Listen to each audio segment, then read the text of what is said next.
온 10계명 일곱 번째 시간으로 여섯 번째 계명에 대해서 공부하겠습니다. 음, 그동안 공부한 걸 잠시 돌아보면 하나님에 관한 계명 네 가지였죠. 어, 나 외에 다른 신을 두지 마라. 우상을 섬기지 마라. 내 이름을 망령되이 일컫지 말라. 안식일을 거룩하게 지켜라. 이 네 가지가 하나님에 관한 계명. 이 네 번째 안식일 계명은 하나님에 관한 계명과 사람에 관한 계명을 이어주는 그런 것이라고 했고요.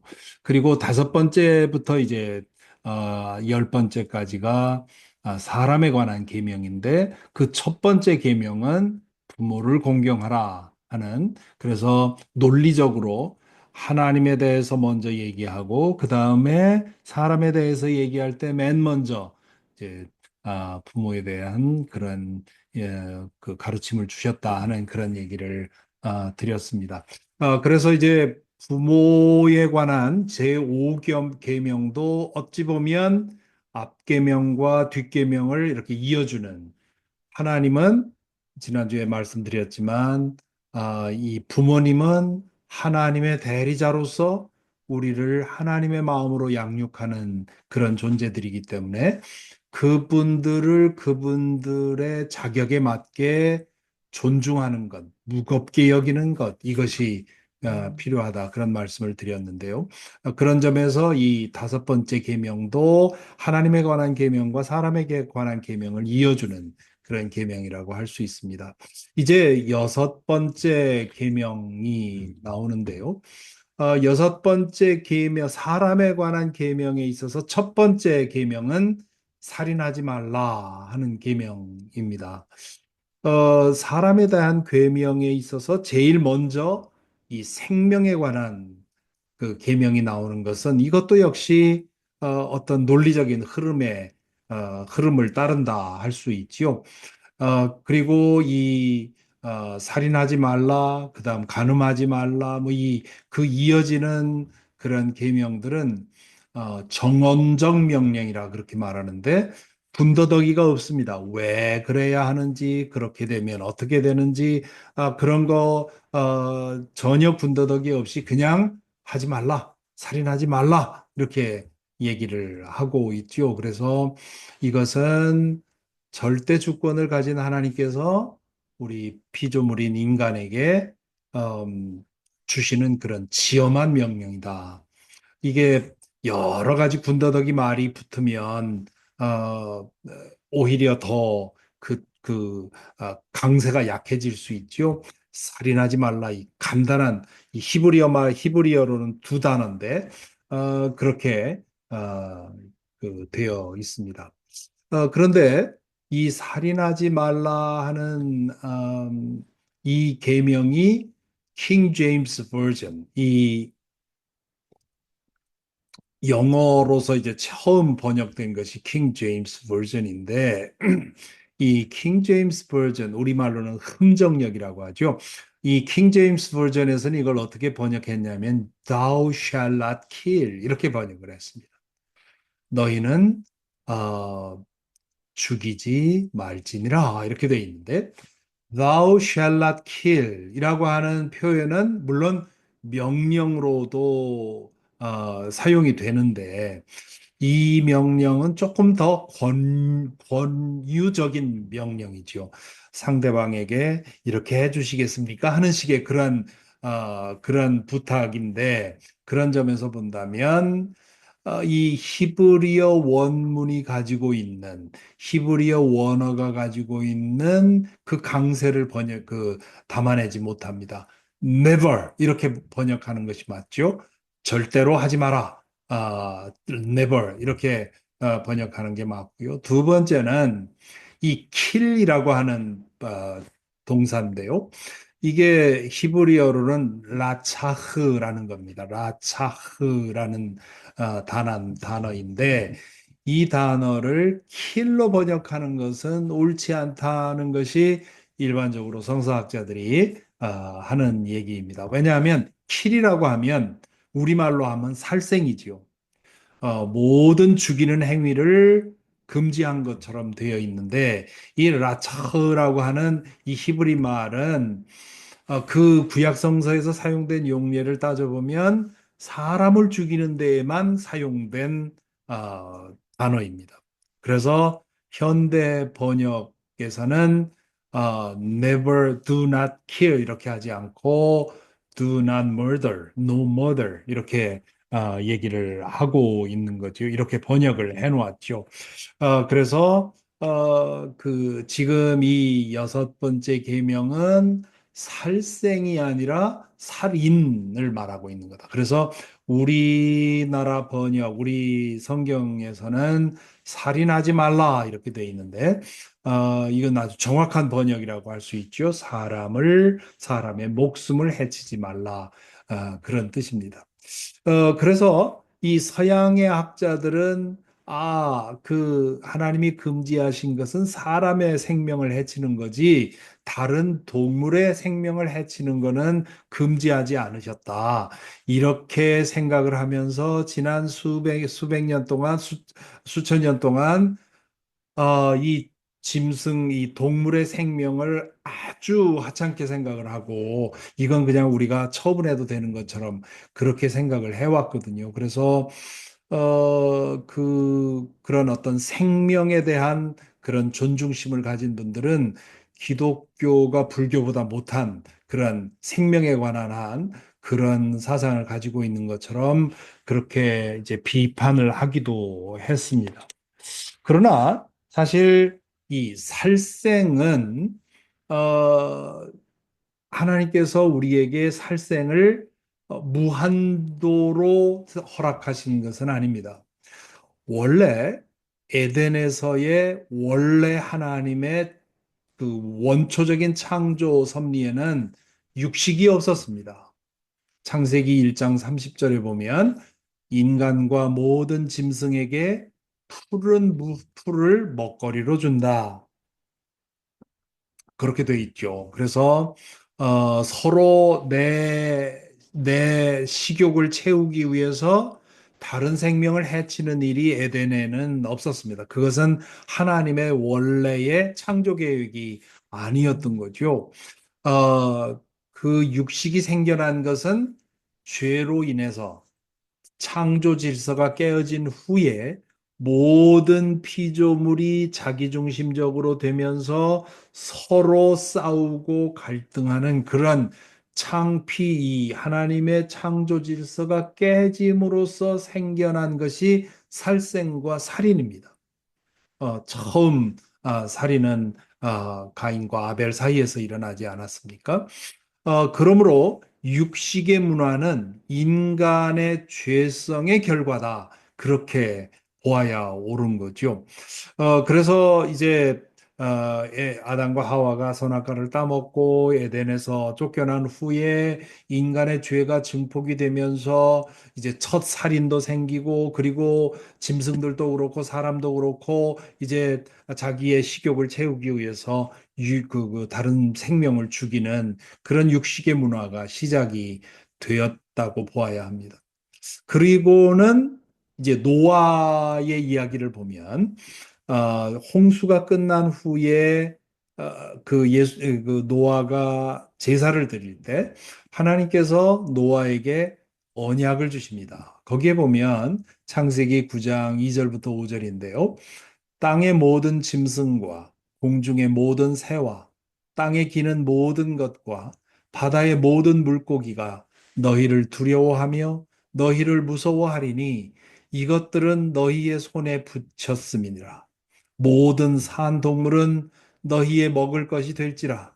채소같이 내가 이것을 다 너희에게 주노라. 그러나 고기를 생명되는 핏째 먹지는 말 것이라. 내가 반드시 너희의 곧 너희의 생명의 피를 찾으리니 짐승이면 그 짐승에게서 사람이나 사람의 형제면 그에게서 그 생명을 찾으리라. 이렇게 돼 있죠.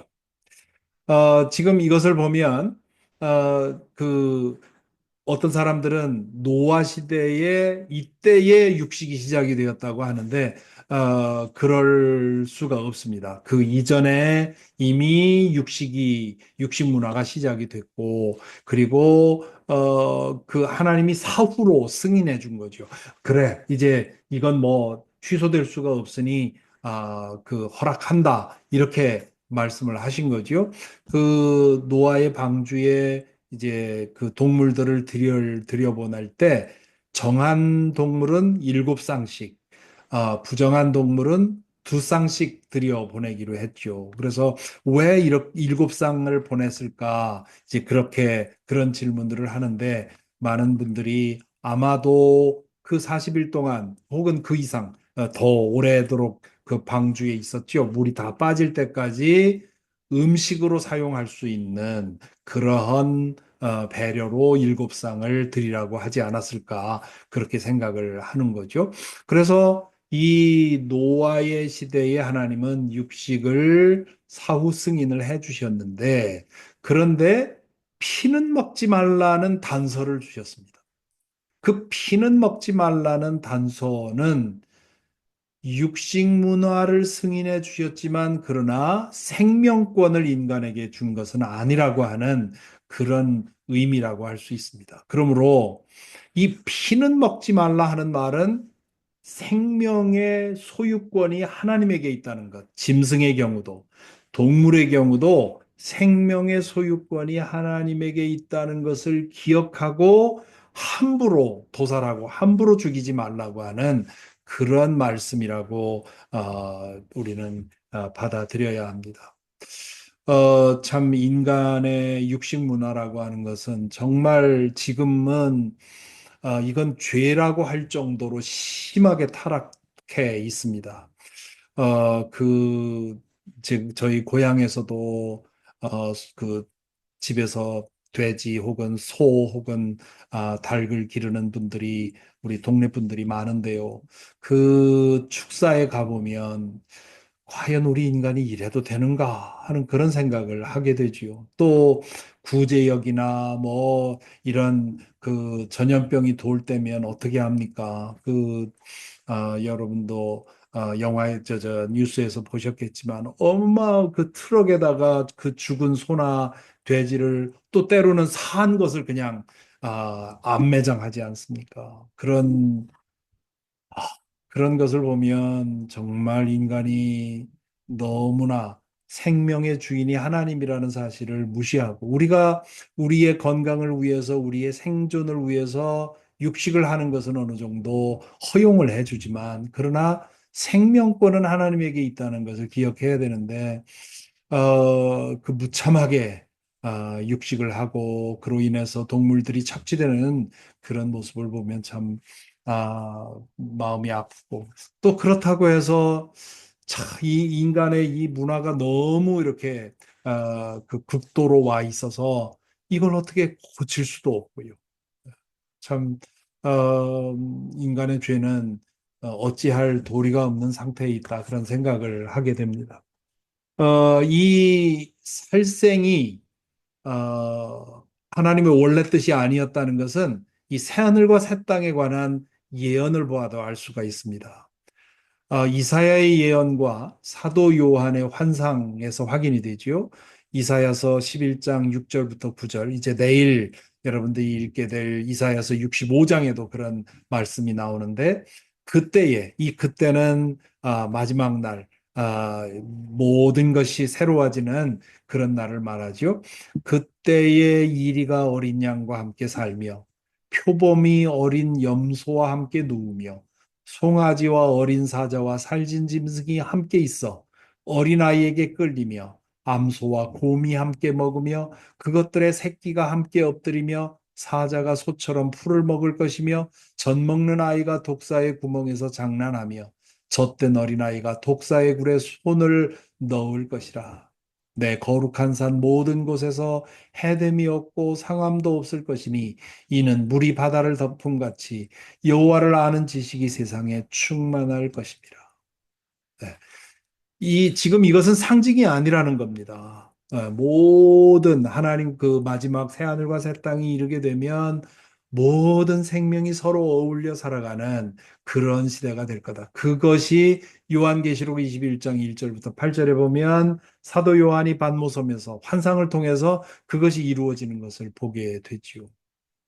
그렇다면 태초에 육식이 없었고, 그리고 새하늘과 새 땅에 그런 일이 없다면, 그렇다면 지금 이 땅에서 살아가는 동안에 육식을 제한적으로 하지만, 그러나 이것이 한없이 악화되는 것은 우리가 삼가해야 된다고 하는 그런 생각을 하게 되지요. 그런 점에서 우리의 그 육식 문화만이 아니라 이 생명에 대한 우리의 생각을 좀 달리해야 합니다.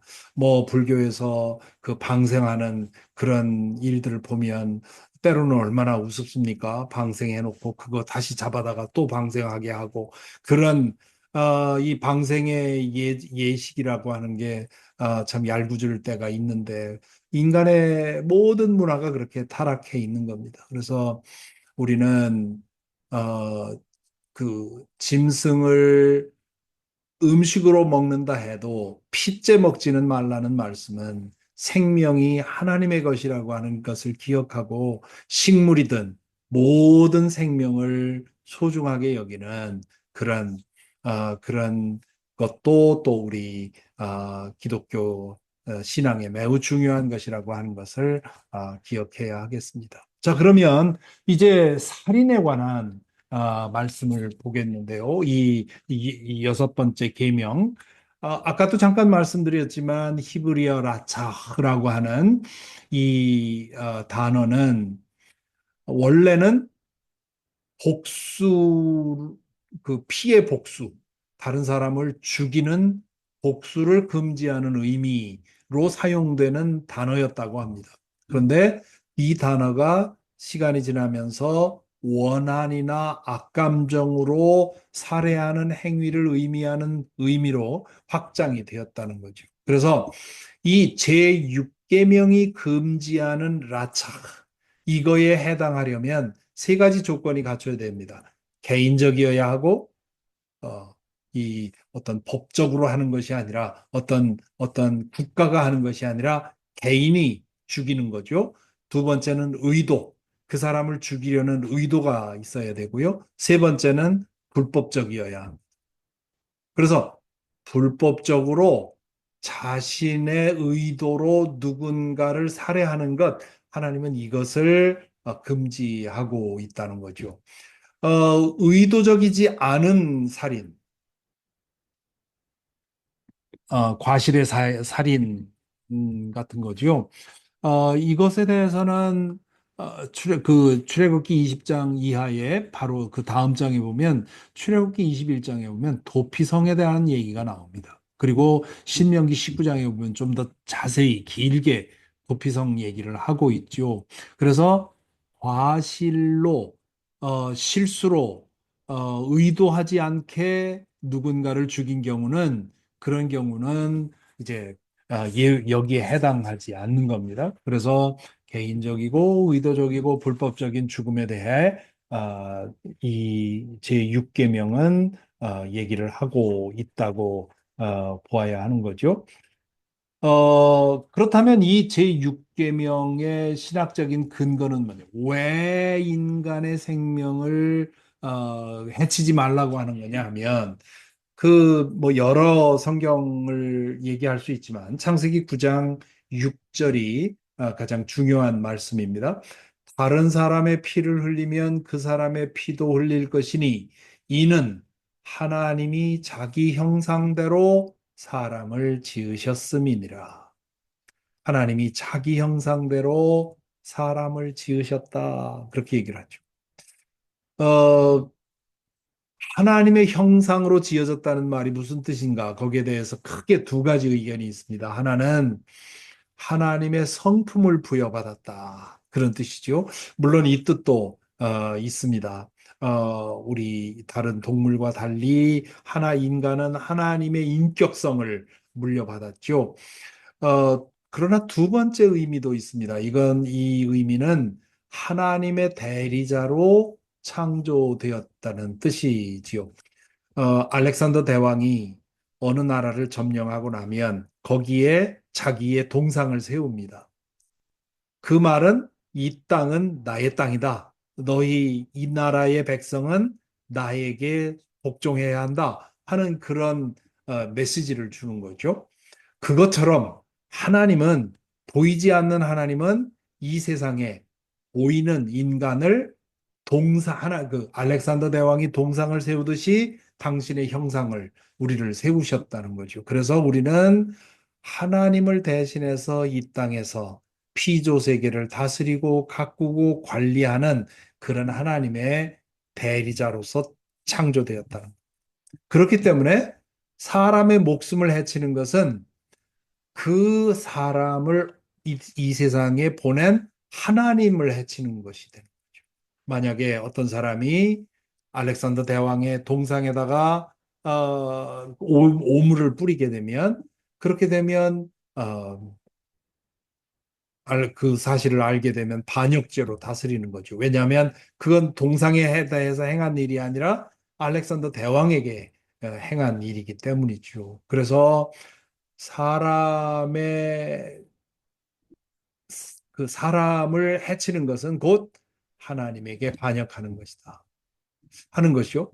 그렇기 때문에 이 살인하지 말라는 계명을 뒤집으면 모든 인간을 절대적인 가치로 대하라 그런 뜻입니다. 그 사람의 물리적인 상황, 사회적인 상황 이런 것이 어떻든지 간에 그 사람이 내 눈에 아무리 무가치해 보이고 아무리 정말 악해 보이고 저 사람은 정말 살 가치가 없다 싶어도 그 사람이 하나님의 형상을 가진 존재라는 것을 잊지 말라는 거죠. 어, 사실 제가 지난 얼마 전에도 설교 중에 그런 말씀을 드렸지만 어, 우리 이 서구 민주주의도 그렇고 이 서구의 여러 가지 철학과 사상은 바로 우리 미국 독립선언서에 나와 있는 대로 모든 인간은 천부적인 그런 그 권리를 가지고 있다 하는 그런 믿음의 근거가 바로 성서거든요. 어, 그런 믿음에 근거해서 오늘날 민주주의 제도도 발전이 되었고 모든 법 정신도 그런 인간의 천부적 존엄성이라고 하는 것을 근거로 해서 만들어진 것인데 지금은 그 신학적 근거를 모두가 부정하고 살죠. 그러면 지금 현재 무신론 과학자들은 아주 거침없이 그 이름 거론할 필요 없지만 내노라 하는 그런 영향력 있는 무신론 과학자들 혹은 철학자들은 대놓고 얘기를 합니다, 이제. 인간이 아메바보다 더 가치 있는 아무런 이유가 없다. 인간은 단지 더 발전된, 더 분화된 세포 덩어리에 불과하다. 그렇게 얘기를 하죠. 그러니까 지금 우리 서구 우리가 귀하게 여기는 모든 제도와 사상과 이념을 떠받쳐 주고 있는 그런 근거를 우리 자신이 허물고 있는 겁니다. 그러니까 지금 우리가 경험하는 것 같은 그런 무자비하고 비도덕적이고 이런 일들이 그냥 끊임없이 일어나고 있는 거죠. 기초가 무너지면 집도 우르르 무너지는 것처럼 지금 세계 곳곳에서 민주주의가 무너지고 우리가 그동안 귀하게 여기던 가치가 무너지고 혼란 상태가 오는 것은 많은 그 경우에 그 이유가 바로 이런 그 모든 것을 떠받쳐주고 있었던 내 눈에 아무리 경멸스러워 보여도 그 사람도 하나님의 자녀고 하나님의 형상을 가진 절대적인 존엄성을 가진 존재라고 하는 그 믿음을 잃어버렸기 때문에 우르르 무너지는 거죠. 우리는 이 제6계명을 통해서 살인하지 말라 하는 말은 다른 사람의 목숨을 해치지는 말라 그런 뜻이 아니라 모두가 다 생명은 다 존엄한 것이라고 하는 것을 기억하라는 그런 뜻이지요. 자, 그런데 앞에서 이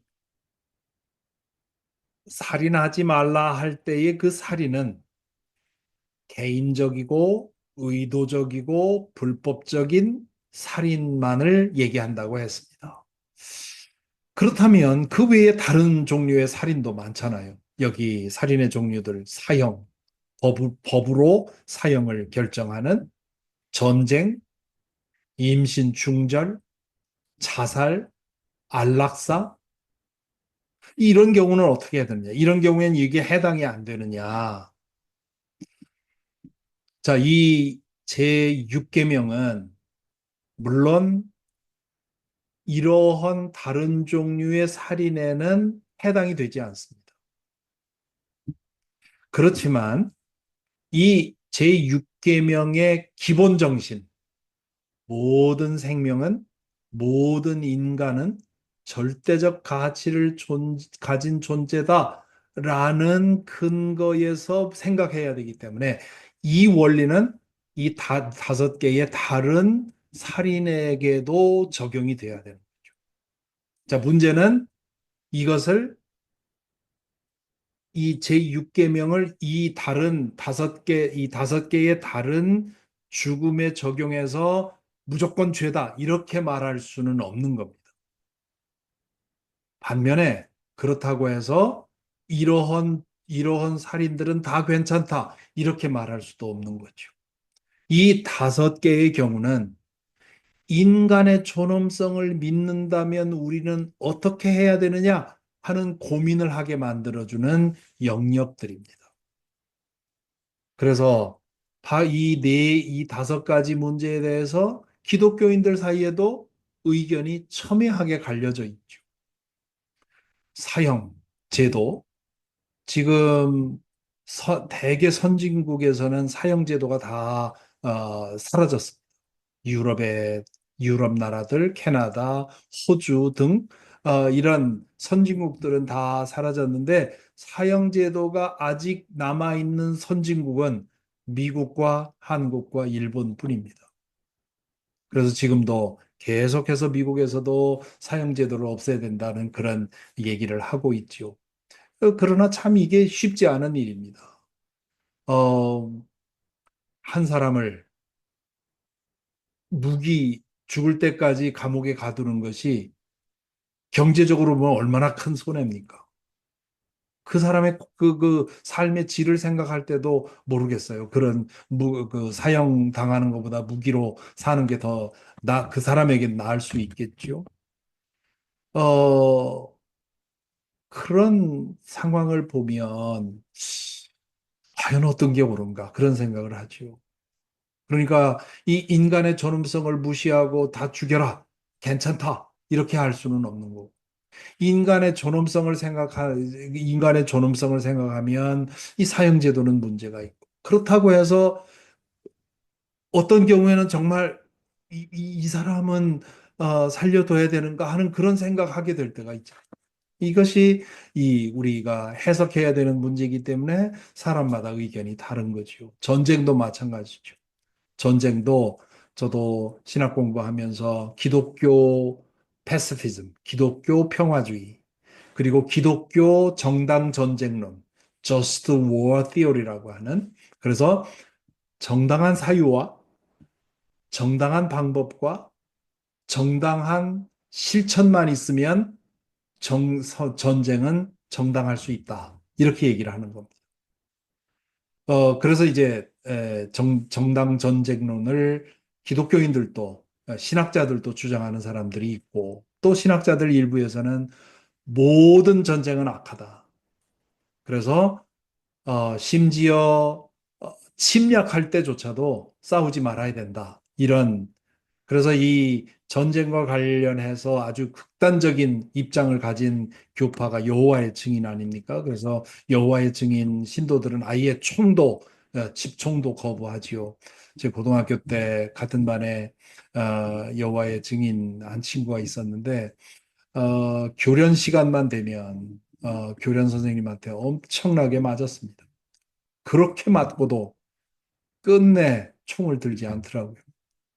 그래서 와, 정말 어떻게 저런 확신을 갖게 만들 수 있나 이제 그런 생각도 했었는데 우리는 보통 방어 전쟁, 우리 자신을 방어하는 전쟁이라면 그건 싸워야 된다 이렇게 생각을 하지 않습니까? 그리고 무고한 시민이 아니라 군인을 대상으로 하는 그런 살상은 용서될 수 있다 이렇게 생각을 하는데 여기에 대해서도 의견이 나뉘어져 있죠.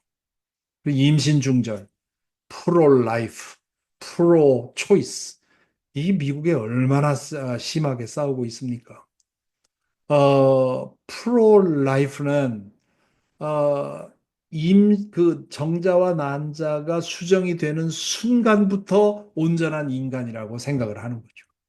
반면에 프로 초이스는 어느 정도의 단계에 이를 때까지는 완전한 인간이라고 할 수 없다. 그러므로 그 경우는 이 적당한 어떤 필요에 의해서 조건에 의해서 중절할 수 있다, 있어야 한다 이런 주장을 하는 거죠. 이것도 기독교인들 사이에 둘로 나눠져 있어서 아주 첨예하게 싸우고 있습니다. 자살 마찬가지지요. 자살은 죄다. 어떤 사람들은 자살은 죄다라는 말이 성경에 있는 것처럼 오해하시는 분들도 계신데 자살이 죄라는 말이 성경에는 없습니다.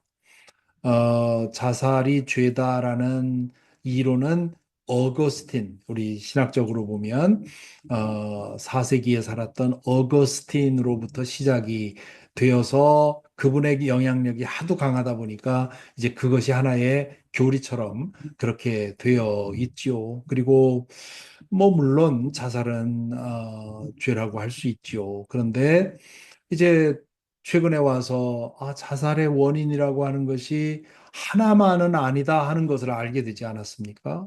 우울증 같은 거, 이런 거 겪는 사람들이 자살하는 경우가 많은데 그 경우는 사실 그러니까 뭐 예를 들면 어떤 사람이 삶을 비관해서 바른 정신을 갖고 죽음을 선택했다면 그건 죄라 할 수 있지만 우울증에 지쳐서 그 어떤 그 마음의 정신이 제대로 펑션하지 않는 상태에서 자살한 경우에 그것을 가리켜서 죄라고 할 수가 있는가?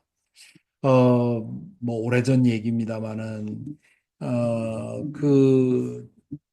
예, 자살한 우리 교우의 가족이 자살을 했는데 그분이 천주교회를 다니셨어요.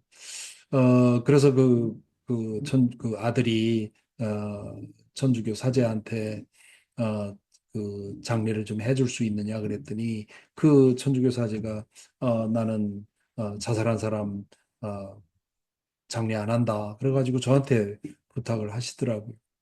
그래서 아니 이렇든 저렇든 스스로 목숨을 끊은 사람 이거 죄인이니까 난 진미 안 한다. 저는 그거는 정당하다 하지 않다고 생각을 해서 제가 장례를 모셔드렸는데 이 자살에 대해서도 기독교인들이 무조건 자살은 죄다. 그러므로 자살한 사람 지옥 가면 지옥 가는 건 당연하다 이렇게 얘기를 하지요.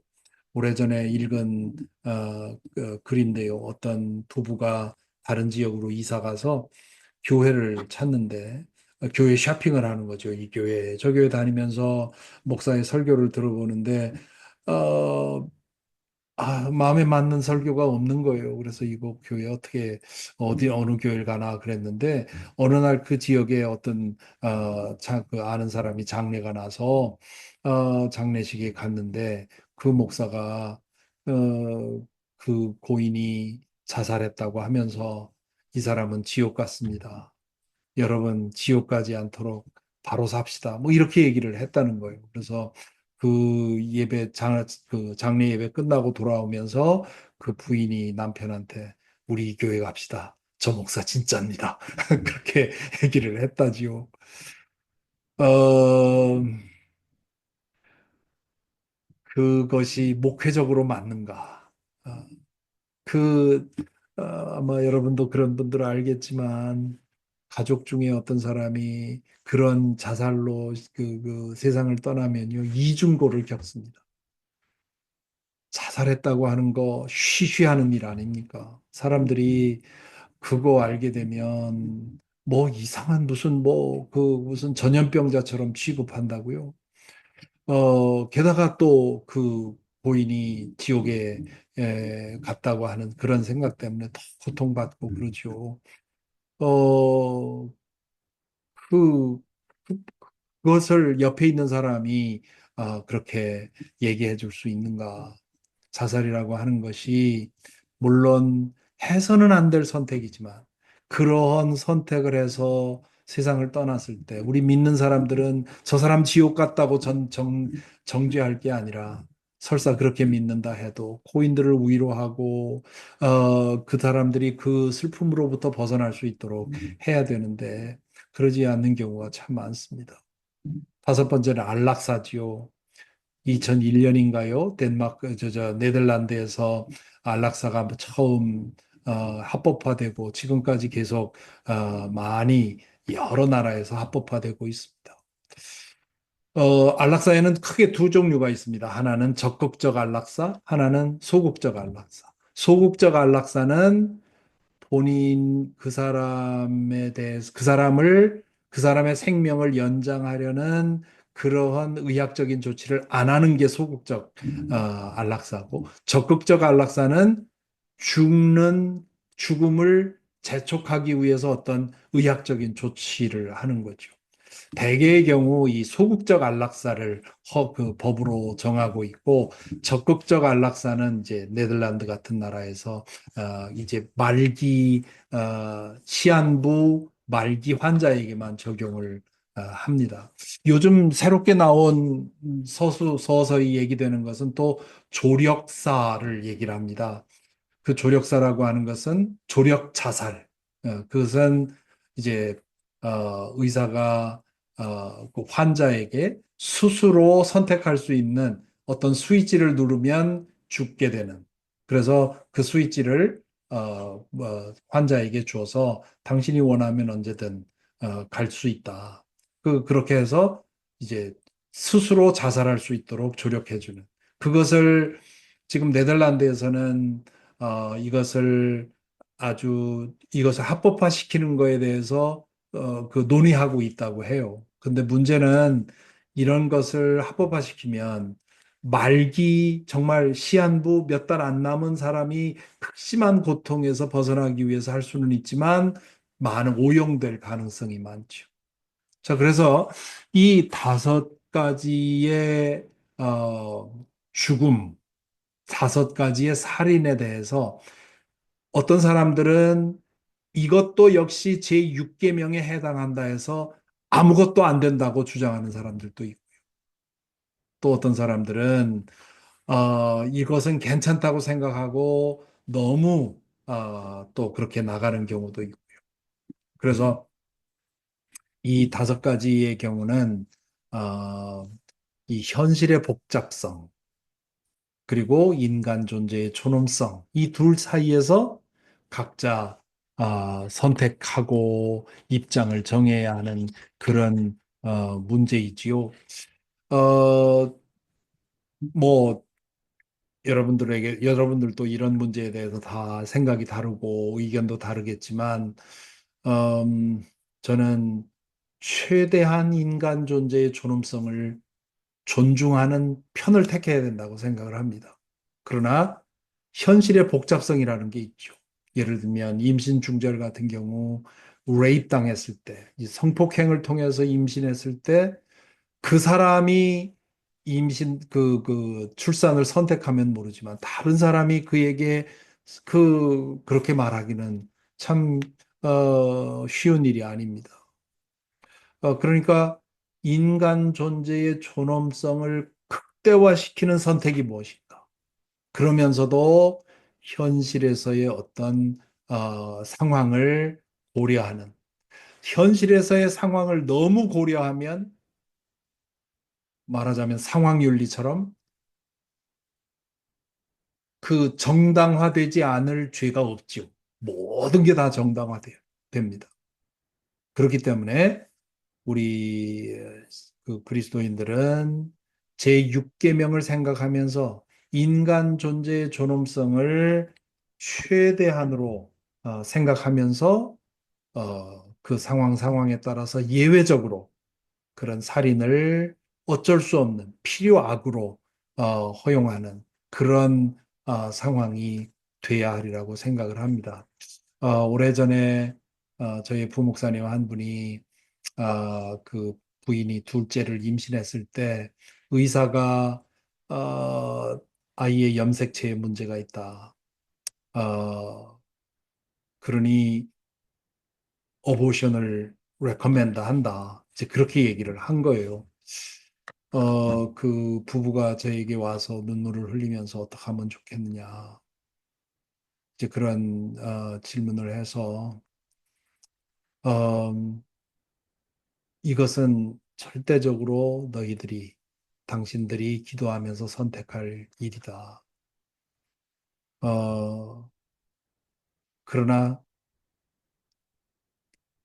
나의 편의를 위해서 그 아이의 생명을 이렇게 하는 것은 그러니까 할 수 있는 대로 이 너희에게 당신들에게 주어진 그 생명을 귀하게 여겼으면 좋겠다. 뭐 그런 얘기를 하고 하여튼 그러나 내가 이렇게 저렇게 말할 수는 없는 일이고 평생 당신들이 책임져야 되기 때문에 당신들이 기도하면서 이더 웨이 선택해라. 이 아이를 버리는 선택을 할 건지 아니면 장애가 있더라도 나을 것인지 그렇게 되면 평생 그걸 짊어지고 가야 되는데 그걸 감안한 상태에서 각오하고 받아들이려면 받아들여야 된다. 이제 그렇게 얘기를 했었는데 어, 얼마 후에 그냥 낳기로 했다. 이제 그렇게 얘기를 해서 너무 잘했다고 했습니다. 다행히 큰 문제는 없는데 그런 어, 그래서 이, 어, 이 5개의 제6계명에 해당하지 않는 다른 종류의 살인에 대해서도 인간 존재의 존엄성을 최대한으로 생각하는 것이 우리 그리스도인들의 자세라고 생각을 합니다. 그러면 이 예수님은 이 제6계명에 대해서 무슨 말씀을 하셨나? 두 가지를 생각을 해보는데요. 하나는 예수님은 인간 존재의 절대적 존엄성에 대해서 확인하셨습니다. 마태복음 18장 10절에 보면 삼가 이 작은 자 중에 하나도 없이 여기지 말라. 너희에게 말하노니 그들의 천사들이 하늘에 계신 내 아버지의 얼굴을 항상 뵈옵느니라. 이 작은 자 중에 하나, 이 말씀을 언제 했느냐 면 어린아이들에게 대해서 하셨어요. 당시 사회의 사회적 약자지요. 어린이, 홀로 사는 여인, 혹은 이방인, 노예, 뭐 이런 사람들이 이제 사회적인 약자인데 그 사람들이 내가 볼 때 무가치하다고 생각된다고 해서 함부로 없이 여기지 말라는 거죠. 왜냐하면 그들의 천사들이 하늘에 계신 내 아버지 얼굴을 항상 배웁니다. 여기 이제 수호 천사에 관한 말씀이 나오는데 이 말씀은 하나님께서 모든 생명을 귀하게 여기신다는 거죠. 그리고 모든 사람에게는 하나님이 부여해 주신 존엄성이 있다. 그러니까 그 사람의 신체적인 조건, 혹은 정신적인 상태, 혹은 물리적인 조건, 이런 거 가지고 함부로 깎아내리지 말라. 그런 말씀을 하시지요.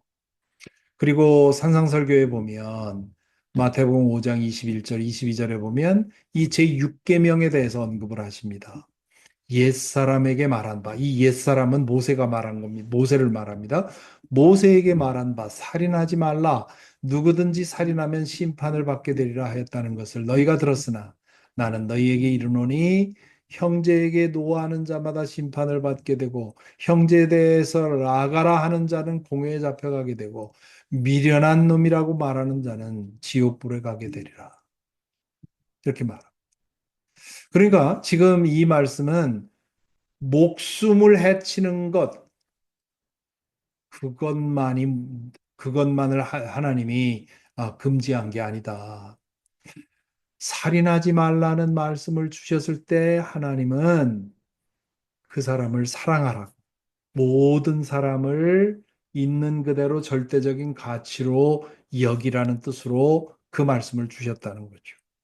여기 형제에게 노하는 것, 분노를 하는 것, 또 라가라 하는 것. 이거는 어리석은 놈, 뭐 그런 뜻입니다.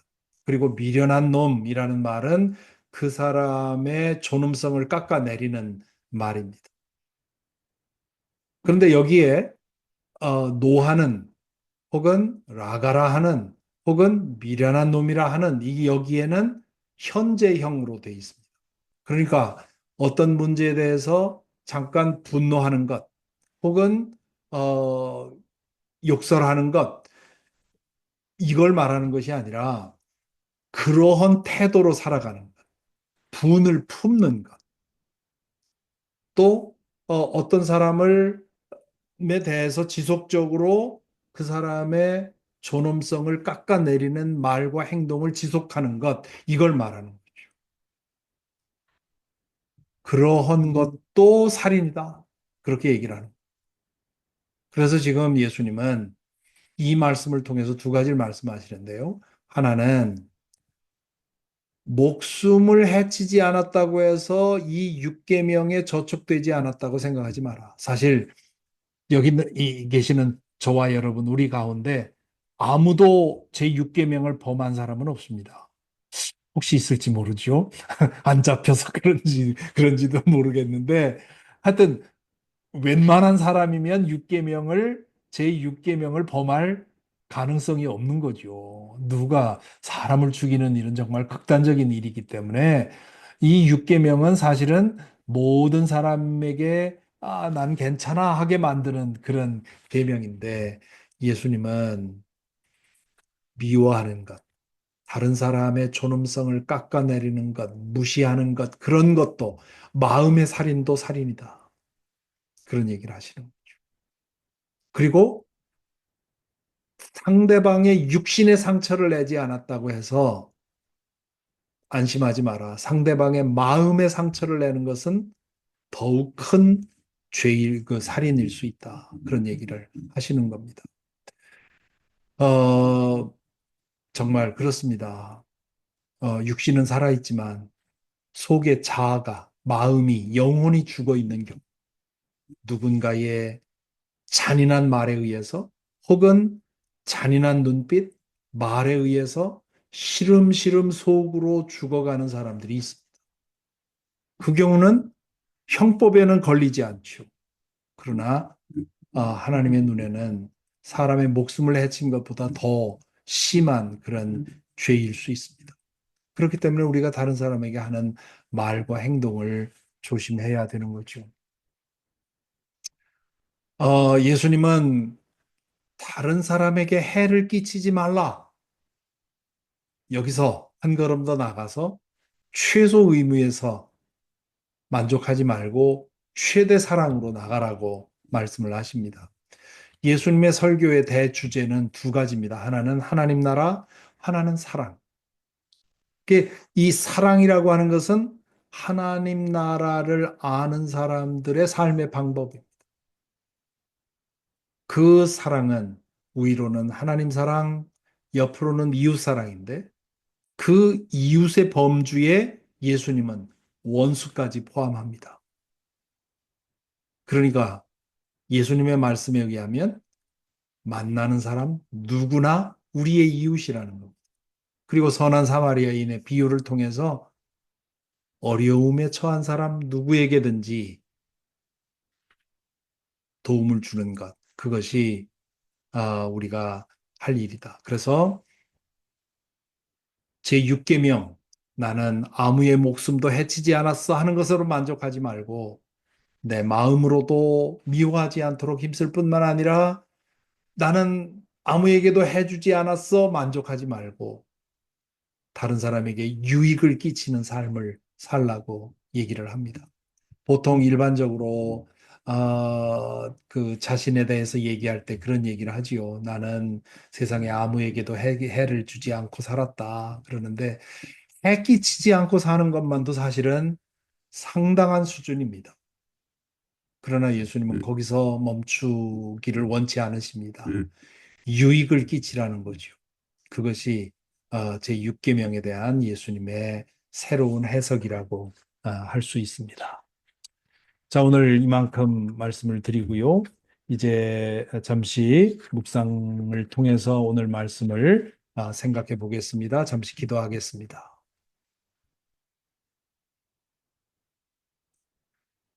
자, 오늘 6번째 계명을 보았습니다.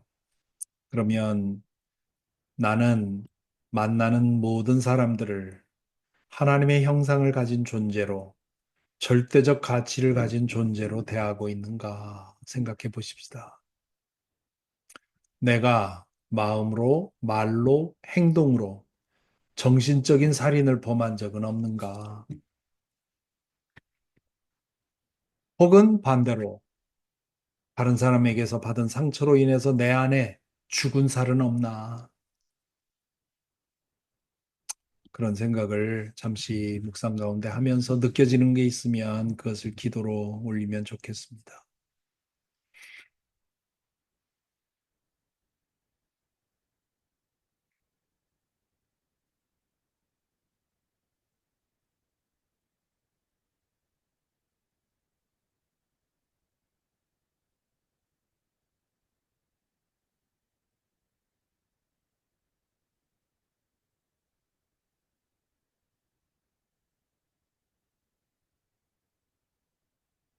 두 번째는 나는 내 기준에 따라서 사람들을 평가하고 차별한 그런 습성에서 얼마나 벗어났는가.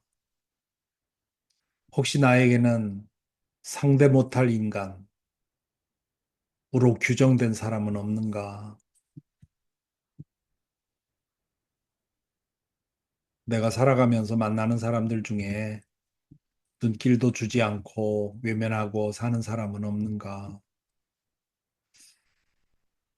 사랑하기 어려운 사람들을 우리는 어떻게 하면 사랑할 수 있을까?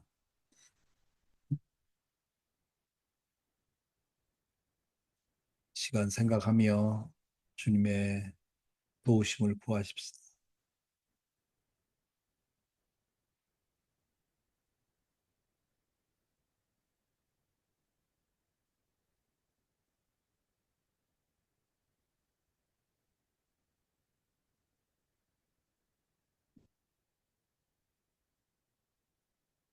사랑해 주님, 오늘의 말씀을 통해서 다른 사람이 아니라 바로 내가 하나님으로부터 절대적인 가치를 가진 존재로 지어지고 세워졌음을 생각합니다.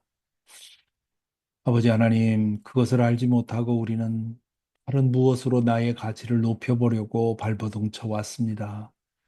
오 주님, 내가 이 세상에서 얻고 이루고 성취하는 것으로 나의 가치를 조금 더 늘릴 수 없다는 사실을 알게 하여 주시옵시고, 하나님께서 우리에게 부여하신 그 절대적인 가치를 바라보며 그것에 만족하고 살아갈 수 있도록 인도하여 주시옵소서. 또한 오늘 말씀을 생각하면서 내가 그동안 다른 사람들을 어떻게 대하며 살아왔는가를 기억합니다. 아버지 수많은 죄를 졌음을 이 시간 고백하게 됩니다. 제 6계명을 보면서 나랑은 상관없는 계명이라고 생각했는데 알고 보니 참으로 많은 우리의 잘못된 말과 행동을 생각하게 합니다. 아버지 하나님 저희를 붙들어 주셔서 누구를 보든 누구를 만나든 절대적인 가치를 가진 하나님의 자녀로 볼 수 있도록 인도하여 주시옵시고 그렇게 대하며 살아가도록 인도하여 주시옵소서. 아버지 하나님, 이 세상에서 이런 마음을 가지고 살아가는 것, 때로 어떻게 판단해야 될지 알 수 없는 그런 때도 많이 있습니다. 오늘 말씀을 배우며 생각한 것처럼 어떤 경우에라도 하나님께서 주신 생명의 그 절대적인 가치를 늘 기억하게 하여 주시옵시고 바른 판단하며 살아갈 수 있도록 우리를 인도하여 주옵소서. 오늘 또 함께 하심을 감사하고 예수님의 이름으로 기도하옵나이다.